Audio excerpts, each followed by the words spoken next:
इस वीडियो में हम बात करने वाले हैं कि आप बांग्ला युवा साथी जो स्कीम है उसका बेनिफिट कैसे ले सकते हो, ऑनलाइन फॉर्म सबमिट कैसे किया जा सकता है, वो मैं स्टेप टू स्टेप कवर करने वाला हूँ। साथ ही साथ आपको इस वीडियो को देखने के बाद किसी और वीडियो में जाने का कोई ज़रूरत नहीं पड़ने वाला है, क्योंकि मैं स्टेप टू स्टेप आपको गाइड करने वाला हूँ किस तरीके से आप डॉक्यूमेंट्स को रेडी करोगे और वहाँ पे अपलोड करोगे। ईजी स्टेप होने वाला है, कोई भी स्टेप आप मिस मत करना, नहीं तो इन केस अगर आप मिस करते हो तो हो सकता है कि आपका फॉर्म जो है वो रिजेक्ट हो जाए। इस स्टेप को फॉलो करने के बाद मैं होप करता हूं कि आपका एक्नॉलेजमेंट नंबर आपको संग संग मिल जाएगा। मैंने काफ़ी लोगों का फॉर्म भरा है तो मैं आपको बता सकता हूं कि किस तरीके से ये किया जाता है। आइए शुरू करते हैं। तो सबसे पहले आपको इस वेबसाइट पे जाना है। इस वेबसाइट का लिंक मैं नीचे डिस्क्रिप्शन में डाल दूंगा, तो आप जाके वहाँ से क्लिक करके इस वेबसाइट पे आ सकते हो। तो वेबसाइट पे आने के पहले आपको कुछ डॉक्यूमेंट्स जो है वो रेडी करके रखने होंगे। क्या रेडी करना है वो मैं आपको स्टेप टू स्टेप बताता हूँ। सबसे पहले आपको है वो चाहिए होगा आपको एडमिट कार्ड, माध्यमिक और equivalent admit card, PDF only. इसको आपको ध्यान में रखना है कि एडमिट कार्ड आपको रखना है माध्यमिक का। बहुत लोग बोल रहे थे कि क्या मैंने ICSE से पास किया है या फिर किसी और बोर्ड से पास किया, क्या हमें भी मिलेगा ये? तो बिल्कुल आपको मिलेगा। तो आपको क्या करना है, एडमिट कार्ड का जो PDF फॉर्मेट में आपको रेडी करना है। कोशिश करना है कि फोटो ना खींच के आपको किसी स्कैनर से उसको स्कैन करके PDF फॉर्मेट में कन्वर्ट करना है। अगर आपके पास स्कैनर है तो कर सकते हो, या फिर कोई साइबर कैफे में जाके भी कर सकते हो। अगर फोन से भी आप करना चाहते हो तो कर सकते हो, लेकिन मेक श्योर कि वहाँ पे डिटेल्स जो है वो बहुत ही अच्छे से विजिबल हो।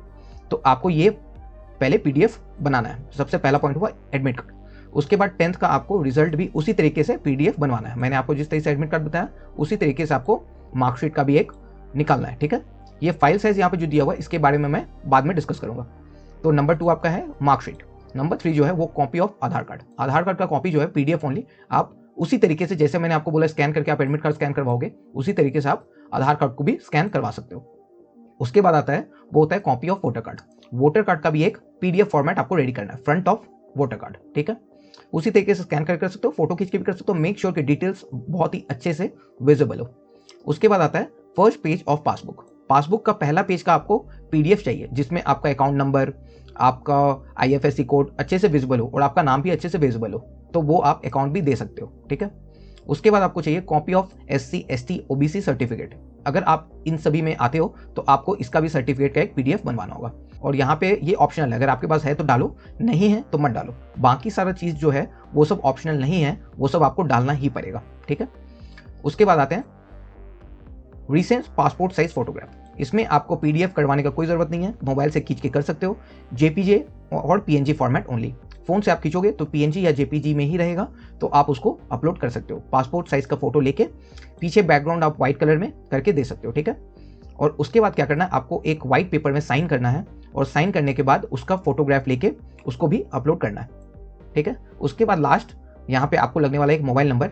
मेक श्योर करना कि ये वही मोबाइल नंबर हो जो आपके बैंक में दिया गया हो, तो वो थोड़ा बेटर रहता है। तो यहाँ पे इंपॉर्टेंट चीज़ जो है वो आपको ध्यान में रखना है, वो ये है फाइल साइज। यहाँ जो फाइल साइज दिया हुआ है 300 KB का दिया हुआ है, सारा 300 KB का दिया हुआ है। PDF वाला 300 KB, और जो फोटो है वो दिया हुआ है 50 KB, ठीक है। तो मोस्ट ऑफ द चांसेस में ये होता है कि आपका जो कोई भी डॉक्यूमेंट का साइज होता है PDF साइज, वो होता है वो 300 KB को एक्सीड कर जाता है। तो जैसे ही वो हो सकता है वो 500 KB का हो सकता है वो 1 MB चला गया हो, कुछ भी ऐसा हो रहा है आपके साथ, तो आपको एक वेबसाइट पे जाना है। वेबसाइट का नाम है ilovepdf.com, ठीक है। इसका भी लिंक मैं नीचे डाल दूंगा। आपको PDF बनाने के बाद जस्ट इस पे आके यहाँ पे एक ऑप्शन मिलेगा, इसको बोलते हैं कंप्रेस PDF को कंप्रेस करना है। क्लिक करना है इस ऑप्शन पे। इस ऑप्शन में क्लिक करने के बाद सेलेक्ट PDF पे करोगे, और आपका कोई भी फाइल जो कि एक्सीड कर रहा है 300 KB को, एक्सीड कर रहा है कितने, 300 KB को, तो आपको इस फाइल को यहाँ अपलोड करना है। और ये आपको जो कंप्रेस्ड फाइल होगा, जो कम साइज का फाइल होगा, जो 300 KB के नीचे होगा, वो फाइल यहाँ पे आपको दे देगा। फिर वो फाइल आपको दे दिया, फिर आपको वो फाइल को अपलोड करना है, ठीक है। अब वापस आते हैं इस वेबसाइट पे। तो यहाँ पे सारा डॉक्यूमेंट जब आपके पास रेडी हो जाएगा, हाँ ये PDF के बारे में मैंने बताया, JPG और PNG के लिए भी वहाँ पे ऑप्शन अवेलेबल है, वरना आप इजीली इसको पेंट से भी कर सकते हो, ठीक है। हो गया, यहाँ पे सारा ऑप्शन कंप्लीट हो गया। उसके बाद आपको करना है अप्लाई ऑनलाइन। जैसे आप इसको क्लिक करोगे तो आपके सामने एक फॉर्म खुल के आएगा। अभी मैं कर देता हूँ वीडियो को थोड़ा सा पॉज, क्योंकि वहाँ पे आपको मोबाइल का नंबर देना होगा। यहाँ मोबाइल नंबर डालने के बाद एक यहाँ पे सॉल्व करना आएगा कैप्चा, 14+2। अगर आपको इसका आंसर पता है जो कि है 16, तो आप यहाँ पे उसको डालोगे और यहाँ पे अपना मोबाइल नंबर डालोगे। तो मैं अभी वीडियो को कर रहा हूँ पॉज, मोबाइल नंबर डाल के मैं OTP डालने के बाद क्या आता है वो मैं आपको दिखाता हूँ। तो यहाँ पे आपका एप्लीकेशन फॉर्म जो है वो बांग्ला युवा साथी स्कीम के लिए खुल गया है। यहाँ पे आपका बेसिक डिटेल्स मांग रहा है। आपने जब OTP डाला होगा तो यहाँ पे मोबाइल नंबर ऑटोमेटिकली यहाँ पे आपका विजिबल होगा। आपको डालना है पहला आधार नंबर, फिर आपको डालना है फर्स्ट नेम, फिर उसके बाद आपको डालना है मिडिल नेम, फिर लास्ट नेम, उसके बाद मोबाइल नंबर जो आपके बैंक अकाउंट के साथ लिंक्ड है। ईमेल आईडी आपके पास है तो डालो, अगर नहीं है तो नहीं भी डाल सकते हो, ये कंपलसरी नहीं है। उसके बाद आपको डालना है जेंडर, उसके बाद date of birth. Date of birth यहाँ पे जब आप डालोगे, ठीक है, जैसे मैं आपको दिखाता हूँ 01/01/1996 ऐसे अगर आप डालोगे तो यहाँ पे वो आपको कैलकुलेट करके आपका एज आपको शो कर देगा। तो एलिजिबिलिटी यही है कि आपका एज 21 और 40 ईयर्स के बीच में होना ज़रूरी है। और साथ ही साथ आपको जो आपका जो एज है वो आज से कैलकुलेट नहीं होगा, वो कैलकुलेट होगा आपका एज पर 1 अप्रैल 2026। ठीक है, तो देखो जैसे मैंने यहाँ पे 1/1/1996 दिया तो age age on 1 April 2026 age दिखा रहा है 30, तो डैट मीन्स आप यहाँ पे एलिजिबल हो। उसके बाद आपको यहाँ पे फादर्स नेम, फुल नेम डालना है फादर्स का, फिर मदर का नाम डालना है फुल, स्पाउस नेम अगर है तो डालो, नहीं तो ये ऑप्शनल है, नहीं भी डाल सकते हो। कैटेगरी सेलेक्ट करना है, अगर वहाँ पे पहले आपने वहाँ पे कुछ कास्ट सर्टिफिकेट डाला तो यहाँ पे सिलेक्ट कर सकते हो, वरना इसको जर्नल छोड़ सकते हो। उसके बाद आपको मैरिटल स्टेटस पूछा है, अनमैरिड हो, मैरिड हो, सेपरेटेड हो, वो डाल सकते हो। उसके बाद आपका जो आधार कार्ड में डिटेल्स है, मेक श्योर आधार कार्ड में जो डिटेल्स है वो यहाँ पे पुट इन करना है। ठीक है, जो एड्रेस है, जो आपका सिटी, टाउन या विलेज होगा। ठीक है, उसके बाद पोस्ट ऑफिस जो है आपका, डिस्ट्रिक्ट है, फिर आपका म्यूनसिपैलिटी कौन सा है, तो आप क्लिक करोगे तो आपका ऑप्शन आएगा, आपको उसको सिलेक्ट करना है। ठीक है, वार्ड आपका कौन सा वार्ड में आपका वोटर कार्ड कौन सा वार्ड का है आपको पता होगा, तो वहाँ पे भी आप ड्रॉप डाउन से सिलेक्ट कर सकते हो। ठीक है, फिर आपको यहाँ पे पिन कोड डालना होगा अपना, साथ ही साथ यहाँ पे कौन सा पुलिस स्टेशन आपके नियरेस्ट है वो आपको सिलेक्ट करना होगा। यहाँ पे आता है इंपॉर्टेंट डिटेल्स हमारा, यहाँ पे आपको सबसे पहले सिलेक्ट करना है कि आप कौन से बोर्ड से, मैंने बताया था आपको कि सिर्फ ये वेस्ट बंगाल बोर्ड के लिए नहीं है, यहाँ पे आप CBSE ICSE के लिए भी आप कर सकते हो, अदर्स के लिए भी कर सकते हो। ठीक है, यहाँ पे आपको डालना है रोल नंबर, अगर आपका रोल नंबर ICSE से हो तो पूरा रोल नंबर यहाँ पे डाल देना, नंबर यहाँ पे आप एम्प्टी छोड़ सकते हो।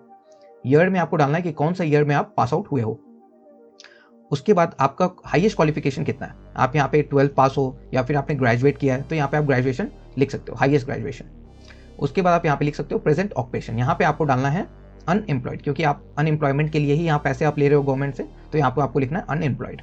यहाँ पे आपको बैंक का डिटेल्स देना है जो कि आधार कार्ड से लिंक्ड है। मोस्ट ऑफ द बैंक आज के डेट में KYC आपने किया होगा तो वो आधार से लिंक्ड जरूर होगा, तो आपको यहाँ पे बैंक का नेम डालना है, जैसे यूनियन बैंक ऑफ इंडिया। उसके बाद कौन सा ब्रांच है तो आप वहाँ पे ब्रांच डाल सकते हो। उसके बाद बैंक अकाउंट नंबर आपको डालना है और उसके साथ ही साथ IFSC कोड डालना है। जो आपने फ्रंट में जब पुट ऑन किया था, जो आपने पासबुक का जो फर्स्ट पेज दिया था उसमें ये सब डिटेल्स आपको मिल जाएंगे। उसके बाद यहाँ पे आपको मेक श्योर करना है कि weather financial assistance receive from government, मतलब आपको फाइनेंशियली कोई असिस्टेंस गवर्नमेंट की तरफ मिला है या नहीं।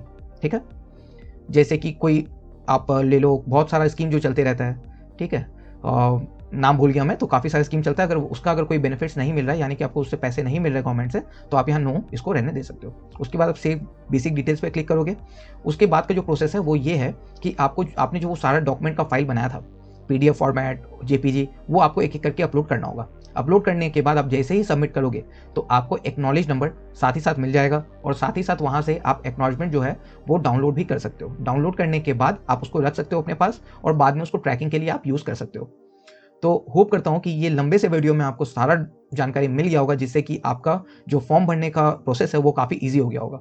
तो अगर आपको वीडियो पसंद आया है और आप चाहते हो कोई भी क्वेश्चन का मैं जवाब दूं तो आप नीचे कमेंट बॉक्स में कमेंट करके बता सकते हो, मैं उसके रिप्लाई करने का पूरा कोशिश करूंगा। अगर आपको लगता है कि जो वीडियो में मैंने गलत बताया या कुछ अगर एक्स्ट्रा आपके पास जानकारी है तो आप नीचे कमेंट बॉक्स में कमेंट कर सकते हो, तो उससे लोगों का हेल्प हो सकता है। अगर वीडियो पसंद आया और आप फ्यूचर अपडेट्स चाहते हो तो इस चैनल को सब्सक्राइब करना बिल्कुल नहीं भूलना है। चलिए मिलते हैं आपसे अगले वीडियो में। Thank you.